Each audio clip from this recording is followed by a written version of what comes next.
Il nuovo volto delle spiagge del Veneto. Emergono nuovi particolari sul cartello firmato da Union Mare e condiviso con l'assessore al turismo Federico Caner, il presidente della conferenza dei sindaci della costa veneta Pasqualino Codognotto, nonché il vice governatore del Veneto Gianluca Forcolin. Per la prima volta all'interno dei distributori automatici saranno inseriti gel igienizzanti, così ogni servizio igienico sarà dotato di un opportuno dispenser con soluzione disinfettante specifica per Covid. Ombrelloni e cabine saranno quotidianamente sanificati. Contrariamente a quanto comunicato ieri, la vendita ambulante sarà consentita, ma solo se espressamente autorizzata dalle autorità.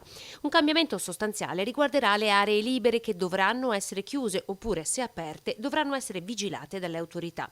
Non solo, nella proposta è presente anche il divieto assoluto di accesso ai puntili o ai moli per prendere il sole o anche soltanto per fare una passeggiata. I giochi si potranno utilizzare ma sempre nel rispetto delle norme e dove non fosse possibile garantirlo, il loro utilizzo sarà interdetto. Docce sì, ma una persona alla volta e senza creare assembramenti durante l'attesa.